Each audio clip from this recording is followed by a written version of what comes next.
अस्सलाम वालेकुम। आज के मैनुअल में हम देखेंगे कि हम किसी भी arithmetic instruction other than addition subtraction को हम किस तरह अपने एमुलेटर 8086 में इम्प्लीमेंट कर सकते हैं। तो आज हम दूसरी अरिथमेटिक इंस्ट्रक्शन जैसा कि मल्टीप्लाई, डिवाइड और जंप की इंस्ट्रक्शन को इम्प्लीमेंट करने जा रहे हैं। तो सबसे पहले हमारे पास मल्टीप्लाई की इंस्ट्रक्शन है जिसको हम मल से रिप्रेजेंट करते हैं। तो ये 8 बिट की भी हो सकती है, 16 बिट की भी हो सकती है, मतलब कि ये 8 बिट की भी हो सकती है, 16 बिट की भी हो सकती है, और ये हमारे पास एक वर्ड की सूरत में भी हो सकती है, मतलब कि 32 बिट की भी हो सकती है।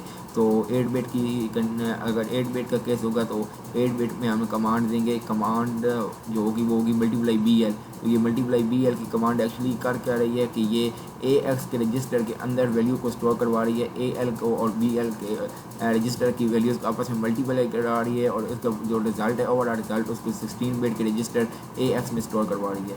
तो जब हमारे पास 16 बिट का रजिस्टर होगा ए एक्स, तो उसके लिए हमारे पास ये होगा कि जब ऑपरेंड बाइट होगा तो वो उसके लिए मल्टीप्लाई ऑपरेंड होगा। तो हम इसके लिए यहाँ पे हमने एग्जांपल दी है कि मल्टीप्लाई सी एक्स। तो मल्टीप्लाई सी एक्स का मतलब ये है कि ए एक्स और सी एक्स को आपस में मल्टीप्लाई करा दो उनकी वैल्यू को, और जो रिज़ल्ट है उसको ए एक्स में स्टोर करवा दो। तो उसके बाद हमारे पास अगर ऑपरेंड वर्ड होगा मतलब कि 32 बिट होगा, तो 32 बिट के केस में हमारे पास D X A X is equal to A X multiply operand, मतलब कि डी एक्स और ए एक्स में ये ए एक्स के साथ ऑपरेंड मल्टीप्लाई होगा। तो note that the product stored in register और group of register twice the size of the operand. इसका मतलब ये है कि प्रोडक्ट जो है वो रजिस्टर में जो स्टोर होगा वो रजिस्टर में भी स्टोर हो सकता है प्रोडक्ट का रिज़ल्ट, और ग्रुप ऑफ रजिस्टर में स्टोर हो सकता है, और जो रिज़ल्ट होगा वो हमारे पास ऑपरेंड के साइज़ की ट्वाइस होगा, मतलब कि डबल होगा। तो ऑपरेंड जो है वो रजिस्टर भी हो सकते हैं और मेमोरी ऑपरेंड भी हो सकते हैं, कुछ भी हो सकते हैं वो ऑपरेंड्स। तो मल्टीप्लिकेंट अगर हमारे पास ए एल है और मल्टीप्लायर है आर एम ये 8, तो उसका जो प्रोडक्ट है वो ए एक्स आएगा। तो अगर हमारे पास मल्टीप्लिकेंट ए एक्स है और वो हमारे पास 16 बिट का मल्टीप्लायर है, तो जो हमारे पास रिज़ल्ट आएगा वो डी एक्स और ए एक्स कंबाइन में आएगा। तो इसकी हम एग्जांपल को इम्प्लीमेंट करके देखते हैं, तो इससे हमें सही समझ आएगी। हम इसको एमुलेटर में इम्प्लीमेंट करते हैं।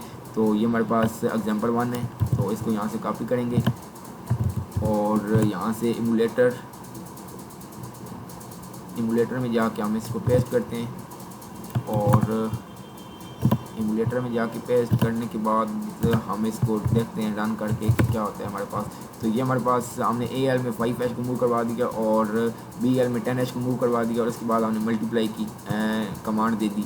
तो ये हम जब इसको एमुलेट करेंगे तो ये हमारे पास ए एल और बी एल का जो रिज़ल्ट है वो हमारे पास आ गया। तो जो ए एक्स की वैल्यू है वो हमारे पास उसका जो रिज़ल्ट आया वो हमारे पास ए एक्स रजिस्टर में स्टोर हो गया जो कि 50 है। तो 5H और 10H के रिज़ल्ट आपस में मल्टीप्लाई हुआ है ए एल और बी एल का, और जो हमारे पास फाइनल वैल्यू है वो ए एक्स के रजिस्टर में स्टोर हो गई है। तो ये हमारे पास एक एग्जांपल दी। इसके बाद हम एक और एग्जांपल को इम्प्लीमेंट करके भी देख सकते हैं कि ये इसमें carry flag indicates whether the upper half of the product contents significant digit. इसमें कैरी फ्लैग भी आएगा, मतलब कि जो अपर हाफ प्रोडक्ट जो है उसके जो नेक्स्ट डिजिट्स हैं, मतलब कि ज़्यादा लेफ़्ट वाले डिजिट्स हैं वो सिग्निफिकेंट डिजिट्स है। तो ये हमें ये बता रहा है। तो इस एग्जांपल को भी हम इम्प्लीमेंट करके देख सकते हैं कि क्या होता है। तो ये हमने RET किया और उसके बाद हम इमुलेट कर देंगे। तो ये हमारे पास जो इमुलेट हुआ है, तो इसमें हम देख सकते हैं कि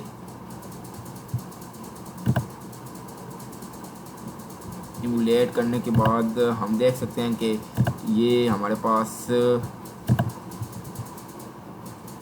इमुलेटर में वैल्यू आ गई।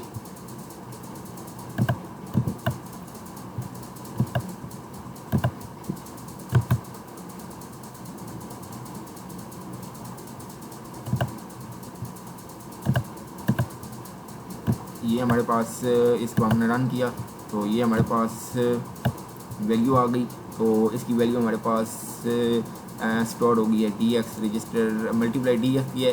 तो इसकी जो वैल्यू है वो हमारे पास रजिस्टर में स्टोर हो गई है। तो ये हमारे पास ये प्रोग्राम भी रन हो गया। और इसमें हम फ्लैग्स को भी देख लेते हैं कि हमारे पास कोई फ्लैग भी आ रहा है। तो यहाँ पे हम देख सकते हैं कि कैरी फ्लैग की वैल्यू 1 है। तो यही मैनुअल में भी यही बताया गया कि कैरी फ्लैग की वैल्यू 1 है। इसका मतलब है कि कैरी फ्लैग जो है वो हमारे पास 1 होगा। तो जब कैरी फ्लैग 1 होगा तो उसका मतलब है कि जो अपर हाफ है प्रोडक्ट का उसमें सिग्निफिकेंट डिजिट्स आ रहे हैं। तो इसके बाद जिस तरह मल्टीप्लाई की कमांड होती है हमारे पास, इसी तरह हमारे पास डिवाइड की कमांड भी होती है। तो डिवाइड की कमांड के लिए हम कमांड देंगे डिवाइड CL, AX जो है वो CL से डिवाइड होगा। ये भी 8 बिट भी हो सकता है, 16 बिट भी हो सकता है और 32 बिट भी हो सकता है। अगर AX 8 बिट की बात की जाए तो AX डिवाइडेंड होगा और उसको हम किसी भी 8 बिट के रजिस्टर जैसा कि AL, BL, CL, DL या AH, BH, CH, DH किसी से भी डिवाइड करेंगे तो या किसी भी मेमोरी लोकेशन से डिवाइड करेंगे तो डिवीजन के बाद जो हमारे पास क्वेश्चन होगा वो AL होगा और जो रिमाइंडर होगा वो AH में रजिस्टर में स्टोर हो जाएगा। इसी तरह अगर हम 16 बिट की बात करें तो 16 बिट के केस में हमारे पास DX, AX जो है वो 16 बिट रजिस्टर में किसी भी 16 बिट के रजिस्टर या मेमोरी लोकेशन में इसके साथ डिवाइड होगा और वो हमारे पास 16 बिट की केस बन जाएगा। तो उसमें हमारे पास जो क्वेश्चन होगा वो AX रजिस्टर्ड होगा 16 बिट का और जो हमारे पास रिमाइंडर होगा वो DX रजिस्टर्ड होगा जो कि 16 बिट का है। तो इसकी एग्जांपल भी हम इम्प्लीमेंट करके देख सकते हैं कि क्या होगा कि ये हमने इम्प्लीमेंट की है, ये इसको हम एमुलेटर में टेस्ट करके देखते हैं। तो ये हम पेस्ट किया और उसके बाद इसको रन करते हैं।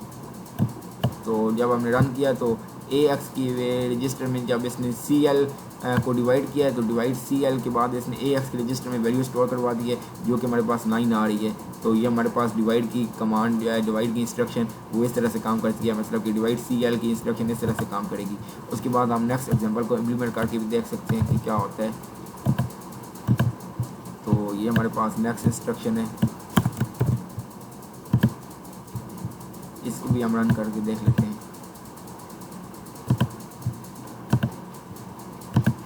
तो इसको जब हमने रन किया तो इसकी वैल्यू भी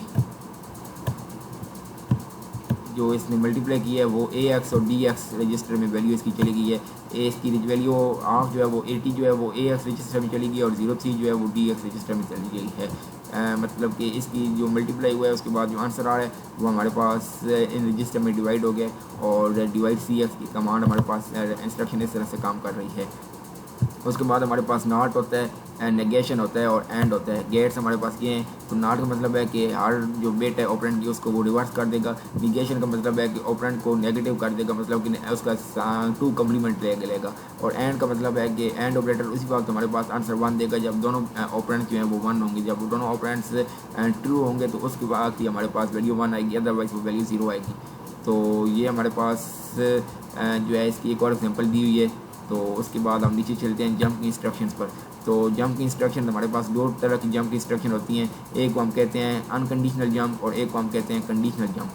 तो अनकंडीशनल जंप जो है वो बेसिक इंस्ट्रक्शन है जो कि हमारे पास जो कंट्रोल है उसको किसी भी पॉइंट पर प्रोग्राम में जो है वो ट्रांसफ़र करती है, मतलब कि ट्रांसफ़र कर देती है और कंट्रोल को उस पॉइंट पर जहाँ पर हमने उसको लेकर जाना है कंट्रोल को। तो उसके लिए हम अपना सिंटैक्स लगाते हैं कि जंप लेबल। तो लेबल कोई भी पॉइंट है जहाँ पर हम अपने प्रोग्राम के कंट्रोल को लेकर जाना चाहते हैं। तो लेबल हमने अपने प्रोग्राम में अगर हमने डिक्लेयर करना है तो हम उसका नाम लिखेंगे लेबल का और उसके बाद हम उसके आगे जो है वो कॉलन लगा लेंगे।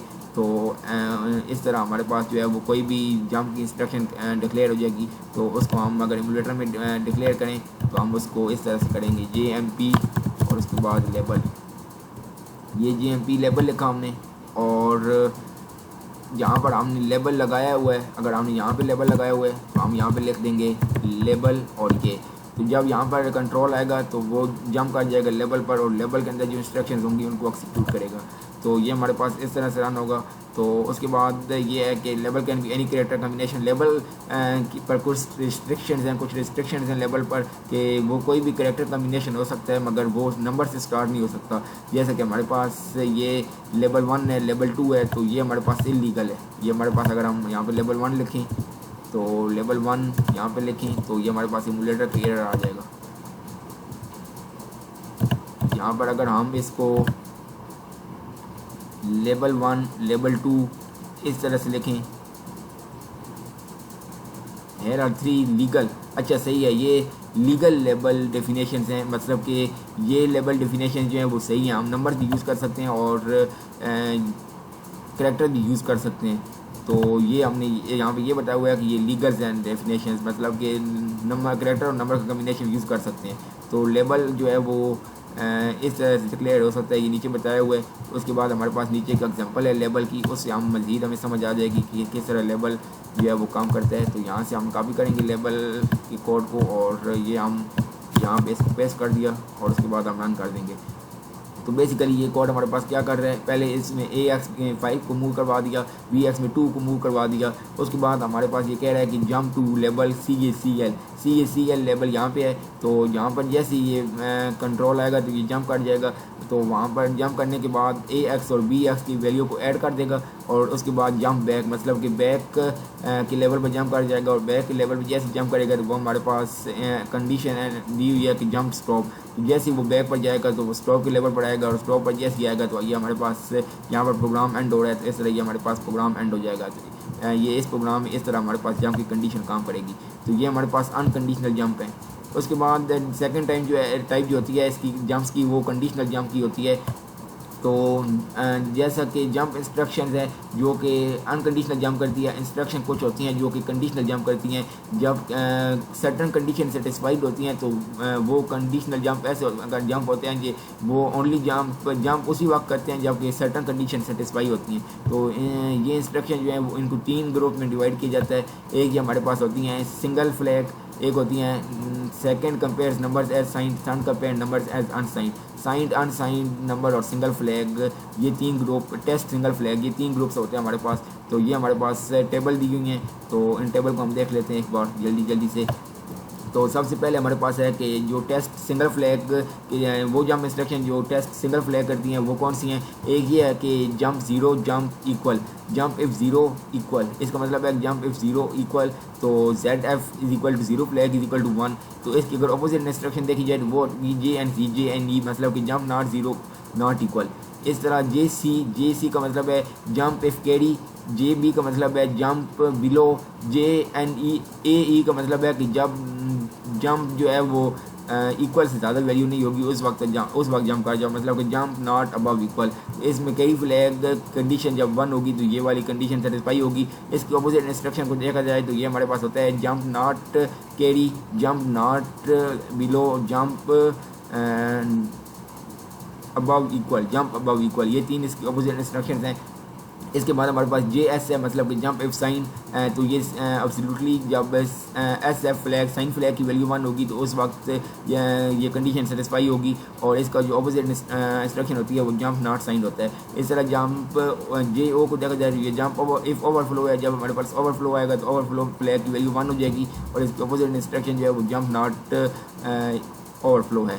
इसके बाद हमारे पास है jump if parity even, jump parity मतलब कि जंप पैरिटी इवन जब हमारे पास PF फ्लैग की वैल्यू 1 होगी उस वक्त, और जब हम हमारे पास PF फ्लैग की वैल्यू 0 होगी तो उस वक्त हमारे पास पैरिटी ऑड होगी। तो ये इसकी opposite instruction jump parity odd हो गई।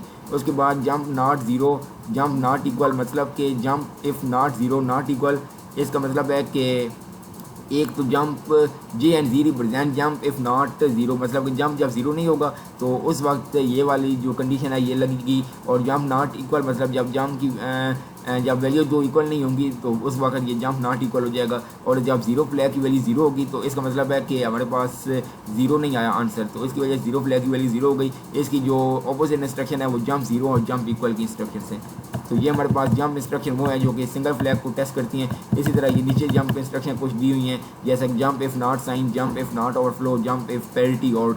तो ये सर्टन कंडीशन जब सेटिस्फाई होती हैं जो टेस्ट फ्लैग की वजह से टेस्ट सिंगल फ्लैग की वजह से जो जंप इंस्ट्रक्शन होती हैं तो इनको फर्स्ट ग्रुप में हम डिवाइड करते हैं। उसके बाद सेकंड ग्रुप हमारे पास जो है वो है jump instruction for sign number.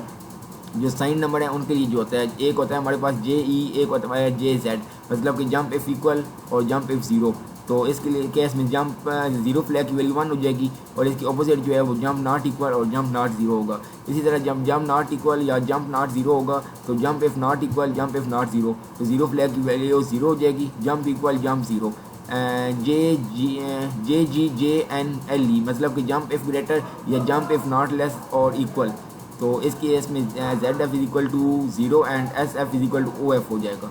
और इसके अपोजिट इंस्ट्रक्शन ये जंप इफ़ नॉट ग्रेटर और जंप इफ़ नॉट लेस और इक्वल।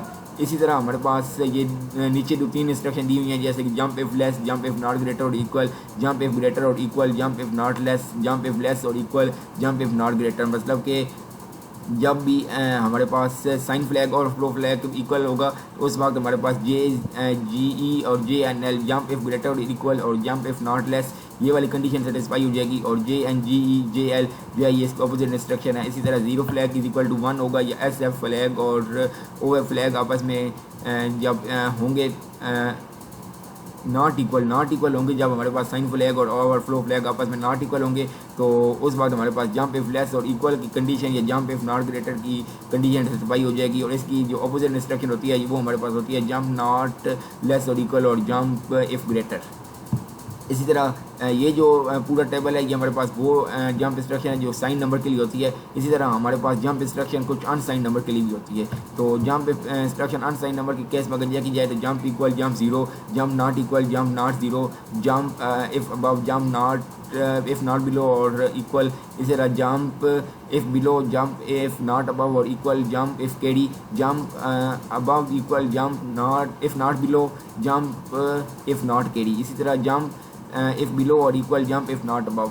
तो इसकी अगर कंडीशन को देखा जाए तो अगर हमारे पास जीरो फ्लैग की वैल्यू 1 होगी तो पहले वाली इंस्ट्रक्शन जो है वो करेक्ट होगी, और इसकी अपोजिट इंस्ट्रक्शन होगी jump if not equal, jump if not 0। इसी तरह जब जीरो फ्लैग की वैल्यू 0 होगी तो ये सेकंड वाली इंस्ट्रक्शन ट्रू होगी, और इसकी अपोजिट इंस्ट्रक्शन जो होगी वो होगी jump equal jump if equal jump if 0। इसी तरह अगर हमारे पास कैरी फ्लैग की वैल्यू 0 होगी या जीरो फ्लैग की वैल्यू 0 होगी तो हमारे पास थर्ड वाली इंस्ट्रक्शन जो कि जंप इफ अबव और जंप इफ नॉट बिलो और इक्वल, ये वाली ट्रू होगी, और इसकी अपोजिट इंस्ट्रक्शन जो होगी वो होगी जंप इफ नॉट अबव और जंप इफ नॉट बिलो और इक्वल। इसी तरह जब हमारे पास कैरी फ्लैग की वैल्यू 1 होगी तो ये चौथे वाली इंस्ट्रक्शन एक्सिक्यूट होगी, और जब हमारे पास कैरी फ्लैग की वैल्यू 0 होगी तो फिफ्थ वाली इंस्ट्रक्शन ट्रू हो जाएगी, और jump not above equal jump if not below. तो ये वाली जो है ये इसकी अपोजिट इंस्ट्रक्शन होगी। और जो हमारे पास 6 है अनसाइन नंबर में जंप इंस्ट्रक्शन वो है कि जंप इफ बिलो और इक्वल और जंप इफ नॉट अबव, ये उस वक्त ट्रू होगी जंप हमारे पास कैरी फ्लैग 1 होगा या जीरो फ्लैग 1 होगा। तो ये हमारे पास इसकी अपोजिट इंस्ट्रक्शन होती है जंप इफ नॉट बिलो और इक्वल और jump if not above, jump if above. ये है ए stands for jump if above. तो ये हमारे पास थर्ड ग्रुप है जो कि अनसाइन नंबर के लिए जंप इंस्ट्रक्शन है। तो ये लिखा हुआ है generally when it is required to compare numeric values compare instruction is use. जी हमारे पास अब नेक्स्ट जो है वो कंपेयर की इंस्ट्रक्शन आ गई है। तो जब हमने न्यूमेरिक वैल्यूज़ को कंपेयर करना होता है तो वो हमारे पास कंपेयर की इंस्ट्रक्शन हम यूज़ करते हैं। तो कंपेयर की इंस्ट्रक्शन का मतलब यहाँ पे ये है कि it is required to compare 5 and 2, 5 minus 2 is equal to 3, the result is not 0, zero flag is set to 0, or it is required to compare 7 and 7, 7 minus 7 is equal to 0, the result is 0, zero flag is set to 1 and JC or JE will do the jump. Here is example, मतलब कि compare instruction जो है वो conditional jump के साथ use होगी। तो हमारे पास ये एक एग्जांपल दी हुई है। अगर इस एग्जांपल को हम देखें तो पहले हमने रजिस्टर में वैल्यू मूव करवाई है, उसके बाद हमने कंपेयर ए एल बी को कंपेयर किया है। तो जब हमने इनको सब्ट्रैक्ट किया 25 - 10H होगा तो 15H आता है। 15H is not equal to 0। तो मतलब कि कैरी जो हमारे पास जीरो फ्लैग है वो हमारे पास सेट टू 0 हो गया। जब हमारे पास जीरो फ्लैग सेट टू 0 हो गया तो उसकी वजह से हमारे पास जंप 0 की जो है जंप 0 की जो अनकंडीशनल जंप है वो वाला जंप 0 का जो हमारे पास कंडीशनल जंप है वो वाला इंस्ट्रक्शन ट्रू नहीं होगी और ये जंप नहीं करेगा। तो ये उस वक्त जंप करेगा जब हमारे पास हम दो नंबर को सब्ट्रैक्ट करेंगे, उनको कंपेयर करेंगे, उनको सब्ट्रैक्ट करेंगे। अगर हमारे पास रिजल्ट 0 आ रहा है तो उसकी वजह से जंप 0 का फ्लैग जो है वो 1 पे फ्लैग 0 फ्लैग जो है वो 1 पे सेट हो जाएगा, और जंप 0 और जंप इक्वल वाली जो है वो जंप की इंस्ट्रक्शन जो है वो एक्सिक्यूट हो जाएगी। तो ये हमारे पास कंपेयर की इंस्ट्रक्शन बेसिकली इस तरह से काम करती है। तो आज हमने देखा है कि हमारे पास किस तरह हम अदर एस्टिमेटिंग इंस्ट्रक्शन जैसे कि मल्टीप्लाई, डिवाइड और जंप है, इन सब को हमने देखा है बारी बारी कि किस तरह हम मल्टीप्लाई को इम्प्लीमेंट कर सकते हैं, डिवाइड को इम्प्लीमेंट कर सकते हैं, मल्टीप्लाई डिव। और उसके बाद जंप इंस्ट्रक्शन में हमने इसकी दो टाइप्स देखी हैं, एक अनकंडीशनल जंप को देखा है, एक हमने कंडीशनल जंप को देखा है। और कंडीशनल जंप के अंदर फर्दर हमने 3 ग्रुप्स देखे हैं। एक हमारा फर्स्ट ग्रुप जो है वो सिंगल फ्लैग को टेस्ट करने के लिए यूज़ होता है, सेकंड ग्रुप जो है वो हमारे पास नंबर्स को साइन के तौर पर कंपेयर करता है, और जो थर्ड ग्रुप है वो हमारे पास नंबर को अनसाइन के तौर पर कंपेयर करता है। तो ये बेसिकली हमारे पास 3 ग्रुप हैं। उसके बाद हमने इस एग्जांपल से देखा है कि हमारे पास किस तरह से ये एग्जांपल काम कर रही है। इस एग्जांपल को एक बार फिर से देख लेते हैं कि जब हमारे पास सामने पहले AL में 25 मूव करवा दिया, BL में 10 को मूव करवा दिया, उसके बाद हमने AL और BL को कंपेयर किया है। तो बेसिकली ये AL और BL को सब्ट्रैक्ट करेगा और देखेगा कि रिजल्ट 0 आ रहा है या नहीं आ रहा। तो अगर रिजल्ट 0 आ रहा है 0 फ्लैग एक्टिवेट हो जाएगा, और अगर रिजल्ट 0 नहीं आ रहा तो फिर हमारे पास 0 फ्लैग की वैल्यू 0 होगी, ZF की वैल्यू 0 होगी। तो जंप इक्वल अगर तो AL BL की इक्वल है तो 0 फ्लैग 1 हो गया, और AL और BL की वजह से इक्वल की लेवल पर जंप कर जाओ।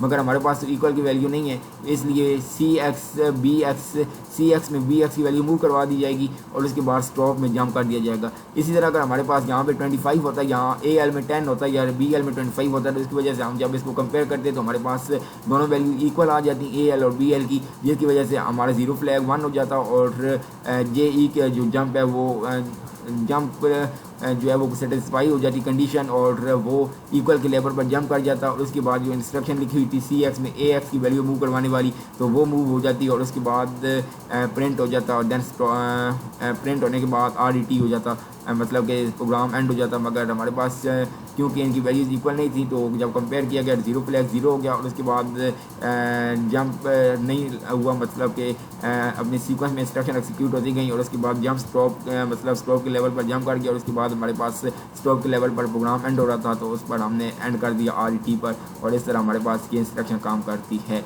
तो ये बेसिकली आज की लैब में हमने देखा है कि हम किस तरह किसी भी दूसरी एस्टिमेटिंग इंस्ट्रक्शन मल्टीप्लाई, डिवाइड और जंप को किस तरह से ये काम करती हैं, और इनकी वर्किंग किस तरह होती है हमारे पास 8086 के आर्किटेक्चर में।